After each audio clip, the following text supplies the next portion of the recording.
여러분 안녕하십니까. 21대 국회 종료를 이틀 앞둔 오늘도 여야는 최상병 특검법 재표 결과, 국민연금 개혁 등을 놓고 강대강 대치를 이어갔습니다. 먼저 오늘 정치권 소식 함께 짚어줄 패널 소개하겠습니다. 서정욱, 장윤미 변호사입니다. 두 분 어서 오십시오. 네, 안녕하세요. 반갑습니다. 더불어민주당은 오늘도 여권을 향해서 최상병 특검법 재의결을 거듭 촉구했습니다.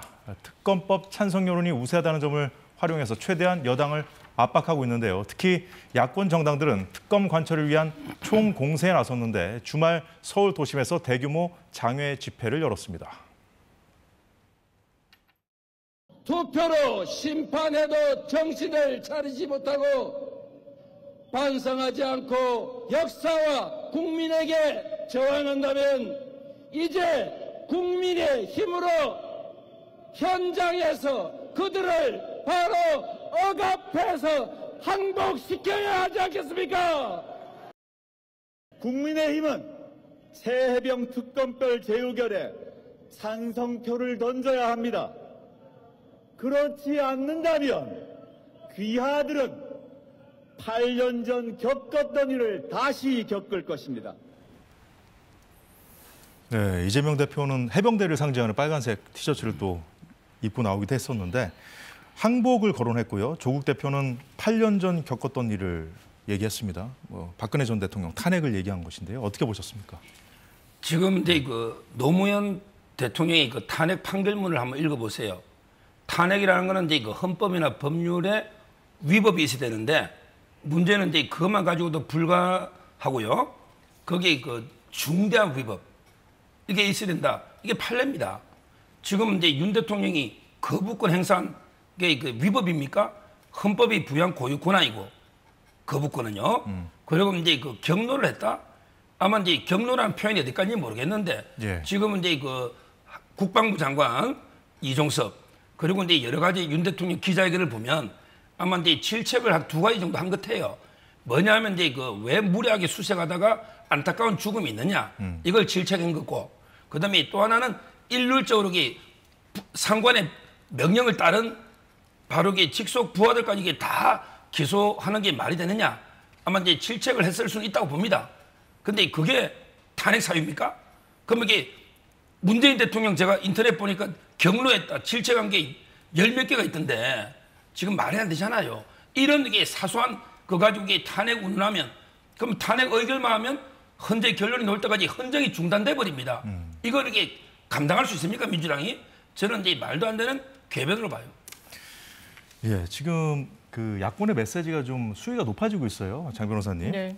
지금 일부 발언자, 그러니까 소수 정당 대표들 같은 경우에는 탄핵이라는 표현을 직접 언급하기도 했는데 어떻게 보셨습니까? 민주당의 공식 입장은 대통령의 탄핵이 아닙니다. 대통령의 탄핵을 겨냥하는 특검도 아닙니다. 만약에 그것을 정치적인 목표로 삼고 마치 이 특검을 수단화한다면 국민들 여론의 지지받기 어려울 겁니다. 지금도 마찬가지일 겁니다.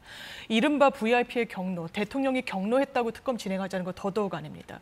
왜 대통령이 경로하면서 이 수사가 다 왜곡되고 은닉되는 그런 정황들을 들여다보자는 겁니다. 대통령이 화를 냈다는 지점이 지금 공수처에서 확보했다는 수사를 보면 이미 8명을 입건해야 된다라는 해병대 수사단의 그 입장에 굉장히 화가 났다는 겁니다. 그러면 누가 사단장을 하겠느냐. 윗선이 이렇게 처벌 범위가 넓어지면 어떻게 하라는 것이냐. 그렇지만 그 법리가 맞든 틀리든 떠나서 대통령께서 어떠한 수사에도 압력을 행사할 수는 없습니다. 대통령은 군의 통수권자이자 여러 통할하는 범위가 상당히 넓습니다. 거기에 대한 직권을 갖고 계신 분인 거죠. 그렇게 물 흐르듯이 흐르도록 그냥 두면 되는 수사에 굳이 여러 외압과 변수를 가해지는 것, 그 부분이 문제가 되는 겁니다. 들여다봤을 때 문제가 되면 헌법과 법률에 중대한 위반이 있을 수도 있는 겁니다. 그 초석조차 나아가는데 놓지 말아야 된다는 국민의힘의 어떤 그 의견에 국민들이 많이 반대하고 계시는 거 아니겠습니까?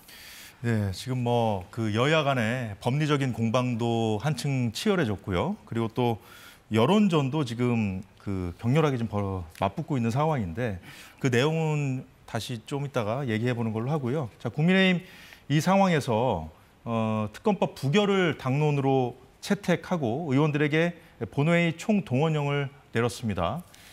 특검 찬성 입장을 밝힌 국민의힘 의원이 4명으로 늘었다고 합니다. 네, 이렇게 찬성 입장을 공개적으로 밝힌 의원들, 그 언론 보도를 통해서 알려졌죠. 국민의힘 의원 4명으로 들었다 이렇게 언론들은 보고 있는데 그 여당 지도부는 전체 표결 결과에는 큰 영향을 미치지 않을 거라고 지금 보고 있다고 합니다. 자, 장유미 변호사님 네. 어떻게 보십니까, 이 상황? 저는 네. 아마 국민의힘이 현재로서는 표단 속에 자신이 다소 없는 것 같습니다. 언론 보도를 보더라도요. 지금 국민의힘 입장에서는 17표의 반란표가 있으면 이게 찬성으로 가결되는 거 아니겠습니까? 그런데 지금 신지호 전 의원도 한 방송에 나와서 지금 분위기 기류가 좀 심상치 않다라는 취지로 이제 인터뷰를 하기도 했고요. 지금 여러 안이 나오는데 출석은 하지만 표는 던지지 않는 방안도 하나의 아이디어로 검토하고 있다는 보도도 있었습니다. 예. 그러니까 일단 모수가 높아야 되거든요. 출석을 분모가. 하지 않으면 안 그렇습니다. 되죠, 여당 예, 입장에서는. 출석은 반드시 해야 되거든요. 근데 출석을 했는데 던지는 표에 대해서는 이 부분은 무기명 투표기도 해서 사실상 지도부의 의견대로 따르지 않는 의원들도 상당히 있을 거 봅니다. 왜냐하면 지도부와 지금 전화를 걸고 표단속을 하는데 연락이 잘 되지 않는다는 의원들도 있다라는 것이거든요. 그렇다면 표를 아예 던지지 않는 방향까지도 고민하고 있다라는 여론의 어떤 그 보도 내용을 보면 표단속에 자신을 하고 있진 최소한 못하구나. 그렇기 때문에 아마 민주당도 끝날 때까지 끝난 게 아니다라는 어떤 심정으로 끝까지 좀 설득할 것 같습니다. 예, 장 변호사님 얘기 들었는데요. 저 여당 내 실제 기류가 어떤지 궁금해요. 예, 아마 근데 분위기가. 그 최대 놓으면요. 공개적으로 이제 4명에다가 한 5명까지는 이제 더 놓을 수 있겠다. 그래도 이게 어떤 경우든 뭐 10명을 넘지는 않을 거다. 저는 이렇게 판단하고 있고. 자, 그다음에 그 민주당은 그럼 이게 100% 다 출석해서 100% 다 찬성할까? 민주당에도 상당히 그 공수처를 만드신 의원들이 많아요. 공수처를 그때 무리하게 날치기 비슷하게 공수처 통과시켰잖아요. 근데 이번에 특검하면요. 공수처가 이제 역사 속으로 사라질 수가 있어요. 왜? 이런 것도 수사 못해서 너 수사력 없어가 뺏겨 특검이 가져가 버리잖아요. 지금 수사 한참 하고 있는데 그럼 이제 공수처는 뭐가 됩니까? 사건 다 넘기고 그냥 가만히 있어야 됩니까? 따라서 이제 공수처를 만드신 이런 이제 민주당 의원들을 설득하면 민주당에서도 이제 공수처 일단 수사를 지켜보자. 그리고 나서 특검하자는 분도 있을 수 있잖아요.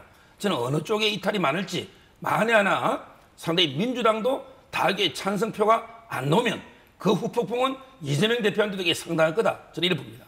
민주당에서도 그럼 이탈표가 나올 수 있다고 공수처를 이제 뭐 수사를 지켜보자 이런 데 만드신 분도 있잖아요. 예, 국민의힘은 이번 해병대원 특검법 재표결이 정권을 흔들고 이재명 조국 대표의 사법 리스크를 희석하기 위한 정략적 의도에 따른 것이라면서 여론전에도 힘을 쏟고 있습니다. 입건 대상을 누구로 했던 또 몇 명으로 했던 아무런 법적 효력이 없는 것이 이번 군 경찰의 자료입니다. 이렇게 군 경찰과 군 검찰의 수사 권한을 박탈하는 군사법원법 개정에 앞장선 것은 다름 아닌 더불어민주당이었습니다. 자신들이 군의 수사 권한을 없애놓고는 이제 와서 군이 수사를 덮었다며 특검을 운운하는 것은 민주당의 적반하장입니다. 행사할 직권, 즉 수사 권한, 있고 권한이 없는데 이것을 방해했다. 범죄 불성립입니다. 예, 전주의 비상대책위원 얘기 어떻게 들으셨습니까? 뭐 저분이 판사 출신이잖아요. 아주 근데 정확하게 지적해 줬고요. 근데 찬성하는 분 중에 공개적으로 최재형 옛날 감사원장, 예. 그다음에 그 유의동 이런 분들에게 논리를 보면 이게 어차피 털어봤자 이거 아무것도 안 논다. 아무리 범죄가 법적으로 성립도 안 하는데 왜 안 받느냐 이런 논리거든요. 그런데 저는 최재형, 유의동 이런 분한테 묻고 싶어요. 그러면 당신들은 아무런 잘못이 없는데 특검 받을래요? 아무런 잘못이 없는 사람을 수사하겠다고 이게 오라가라 하면 그게 인권 침해 아닙니까? 논리가 안 맞잖아요. 아무런 잘못이 없고 이게 특검에도 최재형 원장 오히려 주도권을 가져올 수 있다. 우리가 특검 받으면 유의동 의원들에게 그런 주장이거든요. 그러면 이게 저는 논리 모순이 아니냐? 아무런 문제가 안 되는 거, 범죄가 안 되는 걸 특검을 왜 받느냐 말이에요. 특검이라는 거는 이게 범죄 혐의가 중대하고 그다음에 명백하게 혐의가 있을 때 하는 건데 지금 이게 대통령도 뭐 경로했다는 거, 추상적인 거 이거밖에 없잖아요. 그다음에 박정훈 대령 지금 재판도 아직 안 끝났잖아요. 예. 항명이 될 수도 있는 거고 모르잖아요. 좀 이게 지켜보고 하면 어떻습니까? 뭐가 이게 급합니까? 한 달, 두 달 먼저 하면 뭐 이게 최상병의 억울한 죽음이 밝혀지고 늦게 하면 안 밝혀집니까? 그런 게 말이 안 된다 봐요. 수사권이 이제 군 경찰에 네. 있지 않고 그 수사권이 없어지도록 이렇게 주도한 것이 민주당이다. 네. 그래서 외압 자체도 성립될 수 없다는 이 전주회 비상대책위원 주장이 요지거든요. 네, 어떻게 그렇습니다. 보셨어요? 이 요지는 정리해 주셨지만 그런 것 같습니다. 해병대 수사단에는 수사할 수 있는 권한 자체가 없으니까 설사 외압이 있다고 하더라도 권한이 없는 사람한테 뭘 방해한다는 거냐 이렇게 법리적으로 구성을 하는 것 같은데요. 일단 명칭이 해병대 수사단입니다. 입건할 수 있는 권한 없는 거 맞습니다. 군 사망 사고와 관련해서는 경찰한테 수사권이 있으니까요. 예. 그런데 최소한의 조사할 수 있는 권한이 있는 겁니다. 그렇기 때문에 초동 조사를 해서 관련자들 어쨌든 진술도 확보한 이후에 8명을 입건해야 된다라는 그런 보고서, 수사 보고서를 장관한테까지 올린 겁니다. 이럴 권한 자체가 없으면 장관이 결재하지 말았어야죠. 왜 시키지도 않은 일을, 권한도 없는 일을 하느냐라고 이야기를 했어야죠. 그러지 않았습니다. 결재까지 했습니다. 그런데 이른바 위에서 정말 화를 냈다, 경로했다. 그렇게 화를 내는 건 처음 봤다. 그러면 실체가 없다고요? 죄를 짓지 않았다고요? 지금 단정하기 어렵습니다. 왜냐하면 그 이후에 경찰로, 당연하지만 경찰의 수사권이 있으니까요. 기록을 넘겼습니다. 그런데 그걸 국방부가 가져옵니다. 그때 가까운 국방부의 담당자는 그 당일 이 대통령실의 공직기관 비서관과 통화를 합니다. 공수처가 확보를 했다라는 거죠. 그리고 용산이 이제 발신인으로 된 이 전화를 국방부 전 장관이 받기도 합니다. 이런 흔적들이 왜 있는 겁니까? 이 수사에 어떤 보이지 않는 손이 관여하라고 했던 겁니까? 지금 수사권이 없기 때문에 방해했어도 죄가 되지 않는다라는 건 사실 말장난이고 국민 설득할 수 있는 논리도 아니지만 법리도 아닙니다. 그러니까 이제 장 변호사님 말씀의 요지는 수사권이 없는데 군 경찰에서 그다음에 8명을 처벌해야 된다는 그 보고서를 이종섭 당시 국방장관이 왜 결재를 했느냐 이 부분 짚어주셨거든요. 지금 이제 반박하시겠습니까? 예. 이번에도 이제 그 이후에 그 수류탄 또 사고도 있었고 어제는 이제 그 군기 또 이게 얼차려 이러다 이게 또 안타까운 있었죠. 예, 예. 이런 경우에 군은요 사건의 개요를 간략하게 적고요. 그다음에 누구가 책임이 있는지는 수사를 해봐야 알잖아요. 무죄 추정이 있잖아. 누군지 해봐야 되잖아요. 예. 그러면 이제 뭐 소대장이든 중대장이든 대대장이든 사단장이든 이거는 이제 경찰에서 판단해 주십시오. 이렇게 적을 판단해달라. 이렇게 적어서 넘기면 되고 실제 그렇게 하는 걸로 알고 있어요. 제가 국방부 그 위원이거든요. 자문. 그렇게 하는 게 맞고 왜냐하면 이게 수사도 할 권한도 없고 압수의 권한도 없고 소환해서 조사받을 권한도 없는데 마치 이게 사단장이 과실 책임이 있는 것처럼 적으면 이거는 월권이고 그 사람의 인권 침해고 그렇잖아요. 그다음에 그 서류는 사실 문서지 아무런 법적 효력이 없다. 무슨 말이냐면 이게 사단장을 넣는다 해서 꼭 기소해야 되고 뺀다 해서 수사를 못하는 것도 아니잖아요. 근데 굳이 논란을 일으킬 필요는 뭐 있습니까? 앞으로 이런 사고가 1년에 한 300건 터집니다. 300건. 예. 이때마다 이게 사단장 열지 말지 계속 경론을 벌일 겁니까? 그거는 이게 수사기관에 저는 맡기라. 이번에 최상병이 선례가 되니까 앞으로 이런 좀 논쟁은 군대에서 지금 우리나라 지금 이게 안보가 위험합니다. 이런 사고 날 때마다 이게 사단장 넣을까 말까 계속 나라가 두 조각 나면 이게 군이 어떻게 되겠습니까? 정치 흔들리잖아요. 따라서는 그때 국방부 장관은 법률 전문가는 아니에요. 정말 국방부 장관 훌륭하지만 근데 이게 별 생각이 없었죠. 뭐 이 서류를 왔는데 이거대로 기소하는 게 아니잖아요. 따라서 이게 별 생각 없이 근데 이게 결재할 수 있다 봐요. 근데 아마 국방부에 또 법률 전문가들이 있으니까 사후에 보니까 아니 조사도 안 하고 마치 사단장이 과실범의 공동정범처럼 돼 있으니 이거 월권 아닙니까? 이랬더니 야 다시 가져와서 빼 이러고 이런 식으로 저는 뭐 10번이든 100번이든 가져오고 빼고 할 수 있다 봐요. 어차피 이게 나중에 법률 전문가 자문을 받아보면 이게 무슨 범죄입니까? 이거가 이게 특검할 사 아닙니까? 예, 말씀하신 내용 잘 들었고요. 그럼에도 불구하고 국회에서는 이제 특검 전국이 이제 펼쳐졌고 이탈표를 여당에서는 걱정해야 되는 그런 상황까지 놓인 것이 현실입니다. 그런 상황에서 김기현 전 대표와 홍준표 시장이 대통령을 옹호하는 입장을 밝히기도 했습니다. 윤 대통령 탄핵을 거론하는 이재명 조국 대표는 극도로 오만하다 이런 입장을 밝혔고요. 그리고 홍준표 시장은 여당이 대통령을 보호하지 못하고 질의멸렬하면 대통령은 중대 결심을 하지 않을 수 없을 것이다. 이것이 바로 대통령 탈당을 얘기한 거라는 평가가 나오는데 그러면서 2017년 박근혜 당시 대통령 탄핵 때 당 의원들의 나만 살겠다는 비겁한 행태를 못 잊는다 이런 얘기도 했는데 이것은 아마 지금 특검법에 찬성표를 던지겠다는 의원들을 겨냥한 발언으로 해석이 되고 있습니다. 장윤 변호사님. 네. 예. 저는 윤석열 대통령께서 사실 보수 정당인 국민의힘에 제대로 뿌리를 내린 정치인이 아니라는 한 단면을 보여주고 있다는 생각이 듭니다. 왜냐하면요, 이렇게 지리멸렬하고 대통령 엄호해주지 않으면 달리 갈 수 있다. 심지어 한 언론에서는 대통령의 어떤 발언이라고 하면서 만약에 국민의힘과 함께 갈 수 없으면 국정운영 민주당과 함께 하면 된다. 뭐 이런 취지의 발언을 했다라는, 물론 정확하게 확인되진 않지만 이런 보도도 나오고 있습니다. 대통령께서 국민의힘에 갈 때 여러 발언들이 소개됐죠. 내가 민주당은 못 가는 거 아니냐 이렇게 이야기를 하시던가요? 아니면 국민의힘이 정신 못 차리는 정당이란 취지로 굉장히 혼란했던 그런 발언도 있습니다. 보수의 어떤 신념, 가치, 방향성에 공감을 해서 국민의힘에 갔다라고 보여지지 않는 겁니다. 그렇기 때문에 언제든지 거리를 둘 수도 있고 본인의 정치적 이해 득실에 따라서 그리고 국정 운영에 굉장한 어떤 백업이 제대로 되지 않는다는 인식이 있다면 언제든지 갈라설 수가 있는 굉장히 허약한 좀 체제를 구축하고 있었다. 그 방증이 지금 대통령의 리더십이 흔들리고 지금 야당 일부에선 탄핵까지 나오는 국면에서 이런 식으로 그 단면이 표출되고 있다 이렇게 생각됩니다. 예. 그 홍준표 시장의 좀 비겁했다 반년 전에 그 발언 어떻게 보셨어요? 뭐 저는 예. 홍준표 시장의 그 발언 취지는 이해하지만 자꾸 이게 대통령의 중대 결심 예. 운운하는 거는 이게 좀 문제가 있다 봐요. 정작 대통령 당사자인 대통령은 뭐 당의 호위무사가 되겠다 그렇죠. 이런 발언하면서 지금 이제 그 3년이 부인을 남았는데 했어요. 예. 대통령이 이제 그 당을 뭐 탈당을 한다? 이거는 있을 수가 없는 거예요. 그럼 대통령도 이제 고립무원이 되는 거죠. 그리고 이제 국민의힘은 제2야당으로 전락하는 겁니다. 집권 여당이 아니고. 따라서 이제 뭐 제가 보기에 탈당 이런 거는 전혀 근거가 없는 이야기고요. 이런 식으로 그 의원들을 협박해서는 안 된다. 홍준표 시장이. 그럼 홍준표 시장이 얘기하고 싶던 지점은 뭐였을까요? 지점은 이제 뭐 당이 똘똘 뭉쳐서 어떻게든 이게 부결시켜라. 이런 취지는 제가 이해를 하겠다고. 근데 자꾸 중대결심 운운하는 건 이게 좀 부적절하다는 거고요. 그렇다 해서 그다음에 그 당론 문제인데요. 이 당론은 물론 이제 국회의원은 중요한 거는 이제 가장 뭐 자기 예. 소신 국익을 위해서 할 수 있는데 예. 문제는 이제 정당의 소속이잖아요. 따라서 저는 당론을 이게 어기는 거는 징계 정도는 사유할 수 있다 봐요.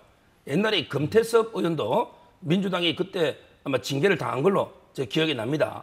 실제 당론이라는 거는 이제 최소한 정당의 소속으로서 자기하고 생각이 좀 다르더라도 예. 강제로 이게 따라야 되는 게 당론 아니겠습니까? 근데 무기명 투표 모르면 할 수 없지만 당론을 이게 공개적으로 나게 당론 어기겠다 이런 식으로 이게 그 자기 그 선언을 했잖아요. 내부는 이런 분들에게 저는 최소한에게 징계 사유가 되지 않을까 이렇게 봅니다. 예, 오늘 국민의힘 지도부에서는 그 민주당의 최상병 특검법 재표결이 이 본질보다는 이재명 대표와 조국 대표의 사법 리스크를 모면하기 위해서라는 주장도 나왔는데요. 김용태 비대위원이 한 얘기입니다. 야당 대표들이 자신들의 사법 리스크를 모면할 시간이 얼마 남지 않았기 때문이라고 얘기를 했는데 자, 이 부분은 어떻게 봐야 될까요, 장윤미 변호사님? 저는 일단 젊은 정치인으로서 이런 발언을 하신 게 좀 안타깝다는 생각이 들고요. 근데 당에 쓴소리를 던져야 할 때라고 생각을 하고 마치 사법 리스크, 그렇다면 특검 전국으로 가져간다고 해서 사법적인 절차가 중지가 되나요? 연기가 되나요? 보류가 됩니까? 그렇지 않습니다. 그 시계는 그만의 시계로 계속 흘러갈 수밖에 없는 국면이 있는 거고요. 만에 한해 특검 국면으로 본인의 사법 리스크를 돌파하려고 한다?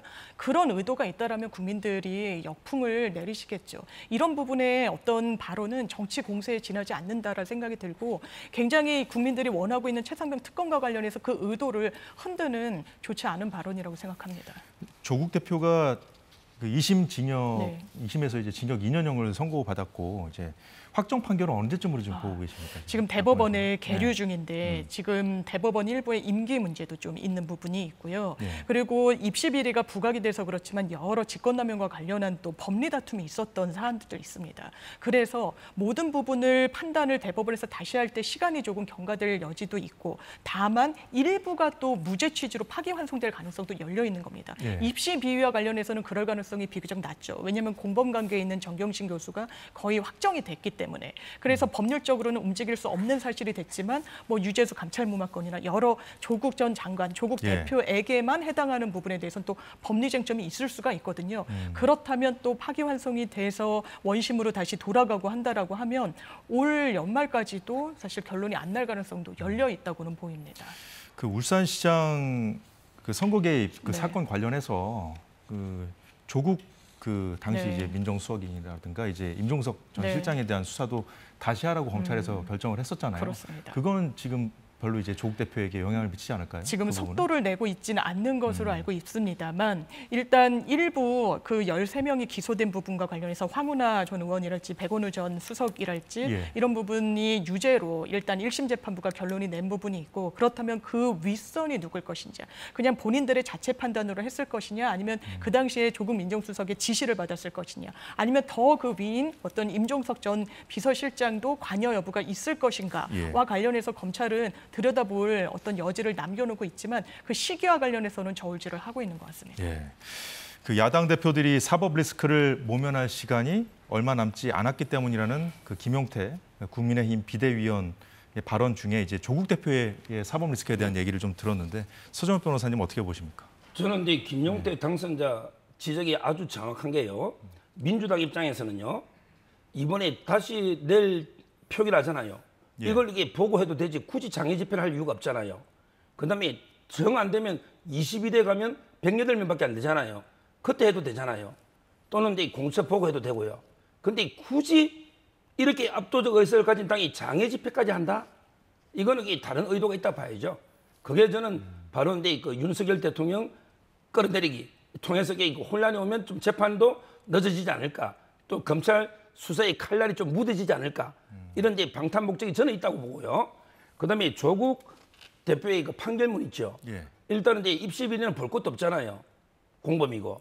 그다음에 증거 능력도 최강욱 의원이 전화비자에서 판단했잖아요. 컴퓨터 그 참여권. 그럼 이게 법적으로 다툴 게 없어요.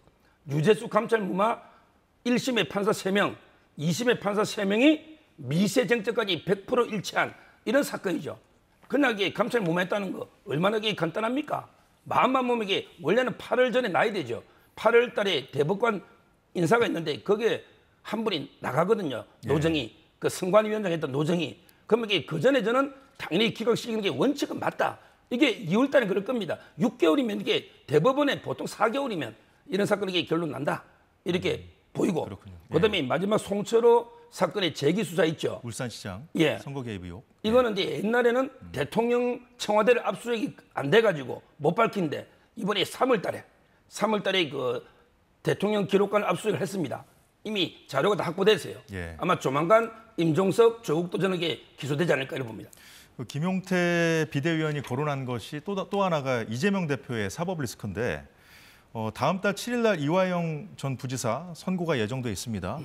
대북 송금 관련해서 그리고 이재명 대표의 아내 김혜경 씨 관련 보도가 하나 또 나왔는데 관용차를 사적으로 이용했다. 그래서 5천만 원대 배임 혐의로 적용하는 것을 검토 중이라는 얘기가 나왔는데 이 부분은 어떻게 좀 봐야 될까요? 먼저 이제 그 이화영 선고는요. 이화영 이분이 이제 보석을 신청했거든요. 근데 이 보석 신문기일의 김현철 변호사라고 이화영의 변호사입니다. 이분이 뭐라고 했냐? 이화영의 유죄 판결은 이재명에 대한 유죄 판결하고 이게 연결되기 때문에 신중하게 검토해야 되고 선고기를 연기해서 다시 재판하자. 이렇게 했거든요. 아마 이제 본인들도 이화영 유죄 판결은 미리 보는 이재명 판결이다. 연결된다. 유력한 이게 증거가 된다. 이렇게 보는 것 같아요. 그거는 이제 이화영 변호사가 그렇게 주장을 했고요. 그다음에 그 관용차는요. 예. 이게 배임이잖아요. 배임은 이제 신분범입니다. 이 말은 이제 업무상 배임이기 때문에 공무원만 범할 수 있죠. 김혜경 여사가 이제 혼자 배임이 될 수는 없죠. 민간인이잖아요. 그럼 이게 누가 공범일까요? 그 앞에 자기 집에 차가 서 있고 기사가 허위일치하면서 대기하면서 운행한 걸 이재명 지사에게 몰랐을까요? 모를 수가 없잖아요. 그리고 이게 허위일치고 아니 본인은 응급용으로 대기했다는데 그러면 이게 응급용이라고 일지를 써야지. 왜 김혜경 여사를 태우고 다니면서 허위로 일지를 작성합니까? 허위 공문서 작성이죠. 결국 저는 이재명, 김혜경 아마 이게 같이 다 기소될 겁니다. 과일값 2천만 원, 그다음에 식사비 2천만 원, 그다음에 관용차 5천만 원, 최악의 9천만 원 이상은 같이 기소될 겁니다.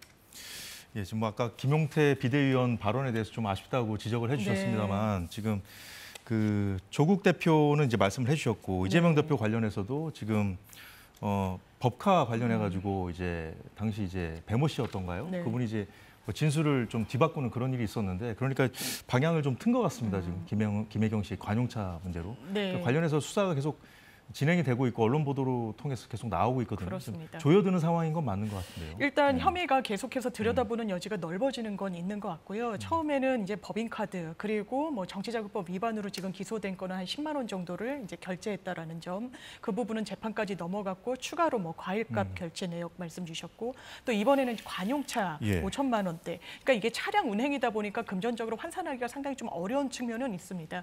그렇지만 이제 운행 일주가 가공된 거 아니냐라는 게 검찰이 들여다보고 있는 혐의의 요지인 것 같고요. 다만 문제가 있다면 들여다보고 수사하는 게 우리나라의 공권력에 당연한 거 아니겠습니까? 예. 다만 김혜경 씨를 수사하는 부분이 떠올리는 인물이 아무래도 김건희 여사일 수밖에 없다라는 점은 지적하지 않을 수 없을 것 같습니다. 명품백, 도이치모터스 지금 수사 검찰이 속도 내려고 하니까 어떻게 했습니까? 1차장부터 4차장까지 일괄 교체하는 인사를 내버렸습니다. 검찰 내부에서도 대통령의 가족을 수사하는데 수사 라인을 교체한 건 전례를 찾기 어렵다는 게 검찰 내부의 인터뷰 내용입니다. 이 부분과 관련해서 후속 부장검사들 수사 교체 여부가 굉장히 관심을 끌고 있는데 이런 전례에 비춰서 이게 윤석열 대통령이 이야기하셨던 공정과 상식, 법과 원칙인지 저는 국민들이 묻고 계시다고 생각합니다. 예. 그 실무 라인까지 지금 인선이 결과가 나왔나요? 지금 서초동에? 아직은 나오지 아직 않은 나오지 것으로 알고 않았습니까? 있습니다. 그 김정숙 여사 특검법을 해야 된다. 이제 국민의힘 지도부에서 공식화했거든요. 이제 역공을 펴는 거예요. 이 상황은 어떻게 보세요? 저는 예. 맞불 작전 성격이 분명히 있다라고 생각합니다. 저는 김정숙 그 이름 자리에 김건희 세 글자를 넣어도 저는 수사 대상이라고 말하지 않을 것 같습니다. 일단 인도 총리가 대통령 부부가 인도에 방문했을 때 다시 한번 방문해 줄 것을 구두로 좀 요청했다는 겁니다. 그 이후에 실무선에서 외교부 장관을 먼저 불렀는지 문체부 장관을 먼저 했는지 모르지만 최종적으로 공식 초청장이 김정숙 여사에게 왔다라는 것이고 거기에 근거해서 문화체육부 장관인 도종환 전 장관과 함께 수행원으로 해서 그 인도를 방문한 겁니다. 그 당시에 이슈도 있었고 요청했던 행사도 있었습니다. 그리고 일부에서는 그 당시에 모디 총리가 대한민국과 이렇게 굳건한 외교 관계가 수립돼 있다라고 해서 인도의 국내 정치에도 상당히 유리한 방향으로 활용했다라는 거 아니겠습니까? 예. 이런 일련의 과정을 갖고 범죄다, 특검이다, 법률 위반이 있다라고 이야기하는 건 이거는 이 상대국이 있는 외교 관행상도 예의가 아닐 뿐더러요. 좋지 않은 선례를 남기는 거라고 생각합니다. 네, 그런데 지금 검찰 수사가 계속 진행 중인데 그 타지마할 건보다는 지금 문다희 씨 관련된 내용들이 지금 더 많이 나오고 있거든요.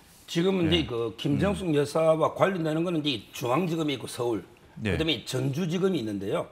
중앙지검의 그 수사는 3개가 고발돼 있는데 타지마할은요. 그보다는 이게 저는 계획서가 있잖아요. 여행할 때. 예. 거기에 빠져 있다는 거죠. 타지마할은 이게 그럼 갑자기 간 겁니까? 계획이 없다가 계획서를 허위로 만들었다. 그러면 이게 허위 공문서 작성이 될 수 있는 거고요. 그다음에 옷값은요. 이거야말로 이게 유송화 그때 이 부속실에 예. 이분이 관봉권으로 결제한 게 다 정언이 다 나왔잖아요. 근데 그거는 대통령 월급에서 출금하면 이게 관봉권이 될 수가 없어요. 이건 특활비가 분명하단 말이에요. 이 부분. 예. 그다음에 경호원을 수영 강사로 계속 쓴 거 이게 3개가 있고 문제는 심각한 건 전주지검이죠. 근데 이제 김정숙 여사가 관봉권을 썼는지 여부는 수사를 더 해야 그게 나오는 거 이제 아닌가요? 정원이 아직? 받은 예. 사람이 예. 현금으로 이렇게 받은 게 이제 주장하는 게 정언한 게 있죠. 검찰이 공식적으로 밝힌 건 아니고요. 예. 그다음에 전주지검은 더 심각한 게 지금 이제 그 문다희 씨 쪽으로요 검증 거래한 게 처음에는 이제 그 양 이네스라고 프랑스 국적의 그 이분이 총무비서관실에 근무하는 분이에요. 이분이 상당에게 거래를 했었다. 금액은 특정 안 하지만 하나 있고요. 그다음에 조금 전에 말한 유송화. 이분은 이제 부속실에 있다가 춘추관장했잖아요. 예. 이분은 현금을 송금했다. 이런 이제 의혹이 있고요. 그다음에 경호처가 또 심각해요. 이거는 못 빠져나갈 겁니다. 경호처 태국에서 태국 돈하고 우리나라 돈을 경호처 직원의 계좌를 빌려서 거기에 수천만 원을 입금해서 한국에 올 때 집 살 때나 여러 군데 인출하거나 또 계좌 거래했다. 이거야말로 이게 금융실명법은 못 빠져나갈 거 아니에요. 지금 말씀하신 건 검찰 수사를 통해서 확인이 된 거죠. 그렇죠. 왜냐하면 이게 경호원 계좌를 남의 계좌를 이용하면 안 되거든요. 그 자체가 이런 이제 의혹이 있고 거기에 이제 민정실에 그때 친인척 팀장이 팀장이 이제 그 타이스타 이상직 이분하고 이제 그 문다이스를 연결시켜 준 게 아닌가 이래서 압수수색이 있었습니다. 이런 데 수많은 의혹이 덩어리쳐 있기 때문에 전주지검의 사건을 아마 중앙으로 가져오지 않을까. 이창수 지검장이 하던 거거든요. 거기에 오늘 그 중간 간부 인사를 봐야 되는데 예. 거기에 이성학 부장이 하고 있으니까 인사를 봐야 되지만 저는 이런 식으로 이게 중앙으로 이송하지 않을까 이래 보입니다. 예, 두 분 말씀 들어보니까 대통령 부인에 대한 특검과 전 대통령 부인에 대한 특검 공방도 한층 가열되지 않을까 싶은데요. 지켜보도록 하고요. 자, 연금 개혁안도 이재명 대표가 전격적으로 합의 처리를 제안하면서 21대 국회의 막판 쟁점으로 부상했습니다. 정부와 여당이 부정적인 만큼 21대 국회 처리 가능성은 작지만 연금 개혁 시기와 방식 등을 놓고 여야가 팽팽히 맞서고 있습니다. 야당의 양보로 의견이 일치된 모수개혁 처리부터 먼저 하면 됩니다. 무작정 다음 국회에 논의하자는 것은 자칫 결국 말로만 하고 연금개혁하지 말자는 소리와 같은 것입니다. 민주당은 다수당의 힘으로 이틀 남은 21대 국회에서 시간에 쫓겨 밀어붙이지 말고 이틀 뒤에 시작할 22대 국회에서 진짜 연금개혁이 추진될 수 있도록 함께 힘을 모아주시기 바랍니다.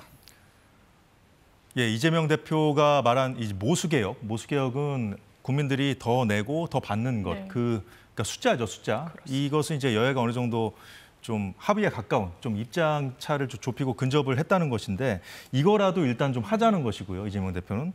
근데 여당은 그 구조개혁까지 같이 해야 된다. 지금 안대로 가면은 이제 젊은 세대에게 부담이 있는 이 구조가 그대로 가기 때문에 같이 22대 국회에서 같이 하는 것이 맞다 이렇게 맞서고 있거든요. 네. 예, 어떻게 보고 계십니까, 장 변호사님 이 상황? 집권 여당의 태도를 상당히 아쉽습니다. 처음에는 대통령께서 여야 합의 있으면 이 부분 관철시키겠다고 하셨어요. 여야 합의라는 건 모수개혁과 관련된 부분입니다. 원래 9%를 내고 있죠. 13%로 올리는 게 여야 합의가 있었습니다. 이제 받는 돈과 관련해서 43%냐 45%냐 민주당이 더 근접한 44% 이야기했다가 이재명 대표가 국민의힘 안도 받을 수 있다라고 했습니다. 이걸 받아야 됩니다. 지금 구조개혁이라는 것은요. 너무나 먼 얘기입니다. 그리고 어떤 합의점이 이게 좀 윤곽화되어 있지도 않습니다. 가시화된 어떤 논의가 이미 뭐 무르익었다고 보기도 어렵다는 거죠. 이를테면 기초연금과 국민연금을 연계하고 통합하는 문제 너무 갈 길이 멉니다. 이 구조개혁을 언제 할 수 있습니까? 예. 할 수 있는 방향부터 먼저 하자는 거. 그리고 향후 지방선거 있고 대선이 있습니다. 그 전에 이 인기 없는 정책을 추진할 수 있는 동력이 여야 할 것 없이 다 없습니다. 보수 언론에서도 사설로 지금은 이제 민주당의 어떤 집권 그 많은 다수석을 차지하고 있으니까 책임 있는 태도를 국민들로선 기대할 수밖에 없는 국면이 됐다라고 이야기하고 있습니다. 이건 대통령과 집권 여당인 국민의당이 결단을 빨리 내려야 되는 문제라고 생각합니다. 네, 이런 상황에서 그 여권 중진인 유승민 전 의원 그리고 안철수 의원도 입장을 낸 것이 있습니다. 한마디로 이제 구조개혁 없이 모수개혁만 하는 것에 대한 반대 의사를 밝힌 거예요. 자, 이 화면을 좀 보면서 계속 얘기를 이어가도록 하죠. 서정호 변호사님, 지금 이제 장 변호사님은 구조개혁하고 모수개혁하고 따로 이제 논의해서 갈 수 있는 것에 정리가 가능하다 이런 입장이신 건데 이 지금 안철수 의원도 그렇고 유승민 전 의원도 그렇고 이게 그 연결돼 있는 것이 따로따로 하기가 좀 어렵다, 더 어려워진다. 하나만 건들면 나중에 구조개혁하는 것이 더 어려워진다 이런 입장인데 뭐가 맞는 겁니까? 아마 근데 두 개는 분리를 못하는 게요. 구조 개혁하자는 게 뭐냐면 뭐 기초연금하고 이제 그 통합 문제라든지 또는 이제 공무원연금 다른 연금하고 이게 그 어떻게 통합할 건지 이런 이제 문제잖아요. 여기에 따라서 이게 그 다 수치가 틀려지는 거죠. 엄청나게 중요한 문제잖아요.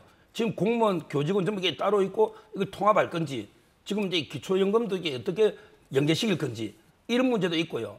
또 근본적으로는 이게 연금을 세대별로 아예 분리해버려야 된다. 이런 주장도 나왔습니다.